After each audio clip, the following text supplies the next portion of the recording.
અત્યારે 12 લીટર આવે છે દૂધ. 12 લીટર દૂધ એક ટાઈમ 5 લાખમાં લીધેલી છે. 5 લાખમાં લીધેલી. નીચે કાઢી.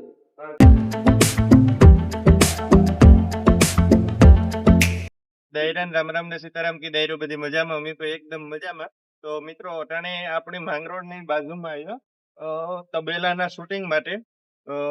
બહુ મસ્ત અને ટૂંકમાં આખું સ્ટ્રક્ચર છે બાંધકામ તબેલાનું પહેલેથી અને આયોજન પૂર્વક કરેલ છે. 50 થી પણ વધારે જાફરાબાદી પ્યોર બ્રીડ ની ભેંસ ટૂંકમાં નસ્લ છે કે ભેંસ ગાય ગીર ગાય. હાલો તો આપણે તબેલાની મુલાકાત કરીએ.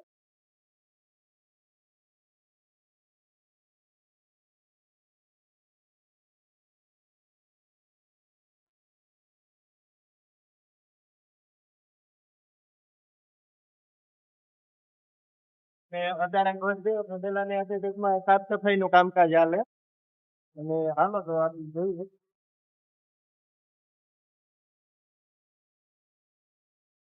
તો મિત્રો અત્યારે આપણે યાર છે ભરતભાઈ ફાર્મના માલિક. થોડીક તમે ફાર્મની માહિતી આપો ને તમારું નામ ને થોડું બધું જણાવી. મારું નામ ભરત હીરાભાઈ ગરતર. ભરતભાઈ ગરતર. મારું ફાર્મ આવેલું છે ખોડાદા નેસમાં, માંગરોળ તાલુકો, જિલ્લો જુનાગઢ. હા હા. અને ફાર્મનું નામ? ફાર્મનું નામ સુદાતા ફાર્મ. સુદાતા ફાર્મ. અને ઇન્સ્ટાગ્રામમાં તો એ જ આઈડી છે ને? સુદાતા ફાર્મ.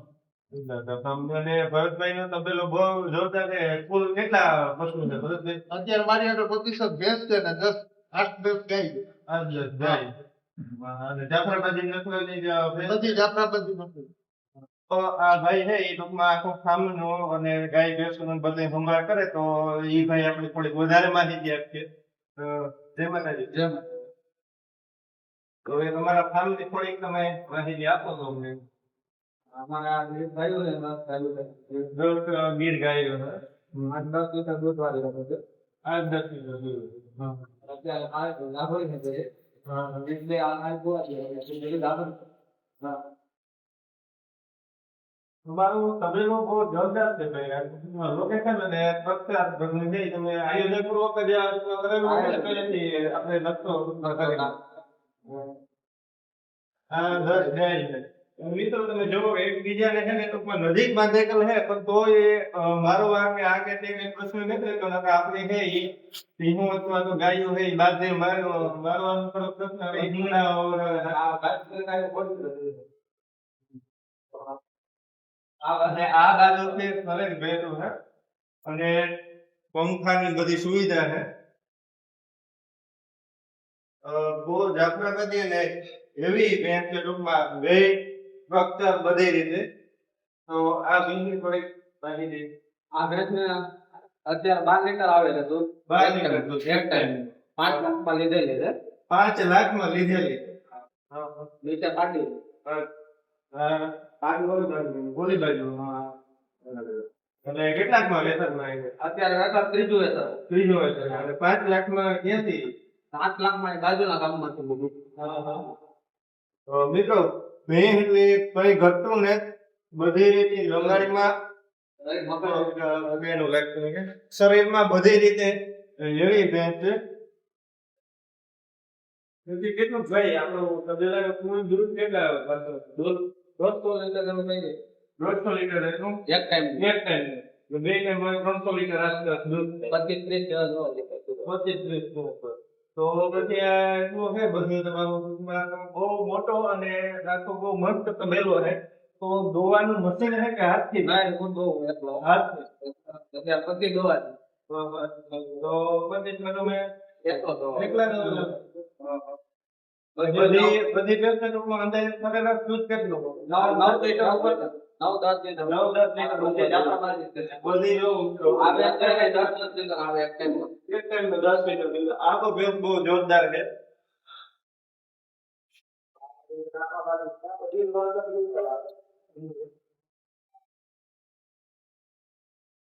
અને આ બાજુ હોય પછી હાંજના ટાઈમે બહાર રાખવાની છે. પંખા અને આખી ટૂંકમાં બહુ જોરદાર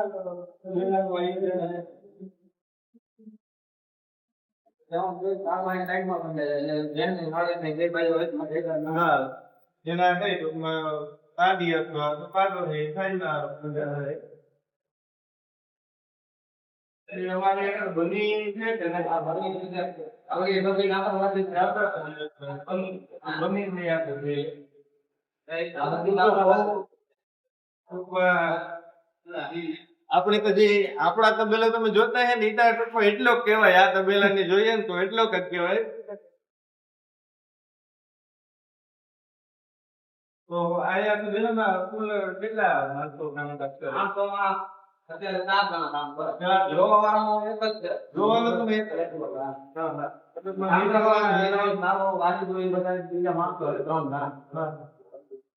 પછી નહીં તો તબેલામાં હે હિરણ ભાઈ ચાકુ કટિંગ કરીને ખવડાવો કે કઈ? કટિંગ માટે મળી છે. કટિંગ પેલા કટિંગ કરીને આપે. અત્યારે પીવો છે ને આ બાકી બતાઈ.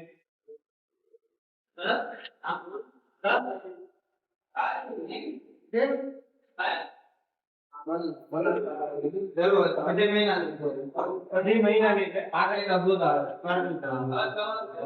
5 મહિનાની ગાભણ છે, 5 લીટર દૂધ છે. નીચે 5 મહિનાની ગાભણ છે. પછી બીજો કે ભરતભાઈ બંની ભેંસ ભરતભાઈ સોમાભાઈ આ જે બંની ભેંસ છે તમારી આગળ આપણે બધા કહેતા હોય કે બંની ભેંસ છે એ આપણે એનું વાતાવરણ અનુકૂળ નથી આવતું તો તમે આ એક રાખી દો આવે ને આપણે વાતાવરણ અનુકૂળ પણ આ ગાભણ વાળી છે ને એટલે કેમ દૂધમાં કે લાંબો ટાઈમ દૂધ આપે, વધારે દૂધ આપે. આનું અને દૂધ 5 દિન હોય. મગજની જરીક તેજ હોય. તેજ દોવામાં બહુ હોય. દૂધ તમે દૂધ આપે. જાફરા માજીને 5 થી 4 મહિના દૂધ આપે.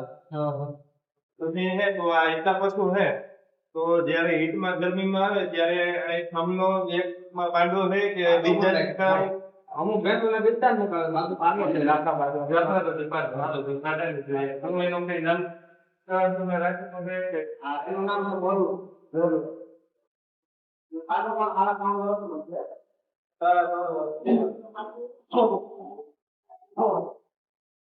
જાફરાબાદી છે એવી જ રીતે નફો જોરદાર. નહીં લીધેલો. લીધેલો.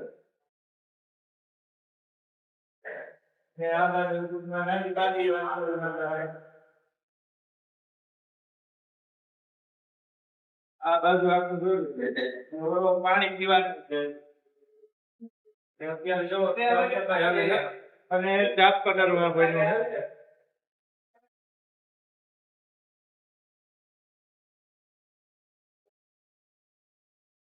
મિત્રો આ જે ચાપ કટર ઓમલક્ષ્મી ચાપ કટર આપણી પાસે તો આ જ કંપનીનું અમારી પાસે તો મશીન છે આ વખતે હમણાં જ લીધેલું છે ઓમલક્ષ્મીનું. તો આથી કટિંગ કરી એટલે બધો ચારો તમે કટિંગ કરો કે મકાઈ ગોવાર માંડવી એક નાખે બાકી મકાઈ નો છે. મકાઈ જવારનો જુવારનો. લાવો. લીલો ચારો ટૂંકમાં કટિંગ કરી કટિંગ કરીને. અને બીજું કે આ મશીન કેવું આવે તમારો અનુભવ આ મશીન બહુ પરથી સારો. ઓમલક્ષ્મી ચાપ શેરડીમાં કટર રાજકોટ છે બધે કટિંગ પણ સારું છે. એટલે કોઈ તો મિત્રોને લેવું હોય તો કઈ ટૂંકમાં જોજો આપણે રહી ખેડૂતને સબસિડી ટૂંકમાં પાસ થતી હોય તો મશીન છે એ ટૂંકમાં જોઈ જાણી અને એનું મટીરિયલ બધું જો હોય અને લેવાય ઓમલક્ષ્મી ચાપ કટર આપણે પણ આ જ છે અને અહીં તબેલામાં પણ આ જ મશીન છે. મશીન પણ કામ બહુ જોરદાર છે અને આ બધું છે એ સાંજના ટાઈમે છે ટૂંકમાં અહીંયા બધી ભેગો આવી જાય. અત્યારે ટ્રેક્ટર થી ટૂંકમાં આખું છે સાફ સફાઈનું કામકાજ ચાલુ હોય અને પાણીના પીવા માટેનો કુંડો છે આખો આ મિત્રો ભેંસને પાણી પીવા માટેનો કુંડો છે. પછી હમણાં આપણે ભેંસ છે દૂધ આપતી હોય એને ગોળ પીવડાવવું ગોળવાળું પાણી કે એવું કઈ તમે પીવડાવો ખરી? દોઈને પછી ગળવાળું પાણી પાય છે. ગોળવા એક તબો અમે પાય છે. દૂધમાં પછી કેલ્શિયમ માટે કોઈ બીજું કોઈ લિક્વિડ કેલ્શિયમ માટે કોઈ બોટલ કે દવા નહીં. એક ગળવાળું પાણી એક જ પીવાનું. ગોળવાળું પાણી એક જ. અહીંયા ભેહું એકારે 15 થી 20 ભેહું આરામથી. પછી આ બીજું કે આ આખું છે સ્ટ્રક્ચરમાં અંદર અને બહાર બંને બાજુ આરસીસી નું છે. તો આપણે જાફરાબાદી ભેંસ ને પગમાં કે કોઈ પ્રોબ્લેમ આવે એવો કઈ નહીં ક્યારેય નહીં. એટલું ફરજ છે એટલે પગ ભેંસનો લપતો પણ નહીં. આરામથી બે પછી ગાદલા તો ઈ તો કઈ છે ગાદલા આપણે વેચાણ ઉપર આવે ને ત્યારે ગાદલા મૂકીએ બાકી તો બરોબર. ને તમે દોવાટે ને હું ખાણમાં પ્યોર કાણ આપી અને મકાઈ નો કાણ પલારેલો હતું. તો ખાણ કઈ બને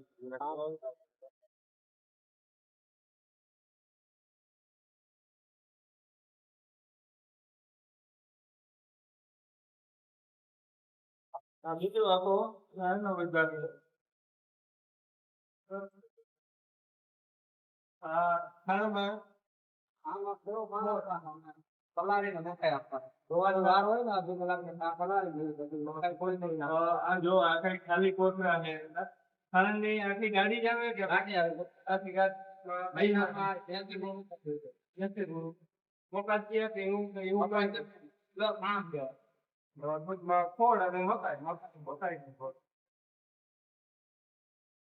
ને આ ખાઈને બગાડામાં નાખવાનું ને. વધારામાં આવે. એટલે મુખ્ય આપણે બધા ખોળી વાવરી આવડી પલાળી નાખે. આ મકાઈનો ખોળ છે.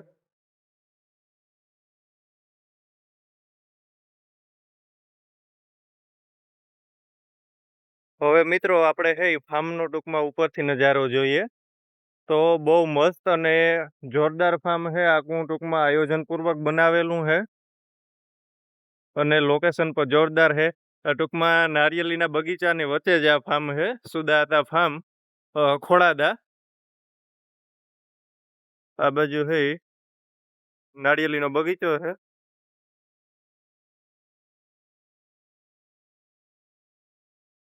મિત્રો તબેલો તમે જોયો, તમને કેવો લાગ્યો જરૂરથી કમેન્ટ કરજો અને આ વિડીયોને પૂરો કરીએ. પાછા મળીએ નવા વિડીયોમાં. બાય બાય અને લાઈક શેર સબસ્ક્રાઇબ કરવાનું ભૂલતા નહીં.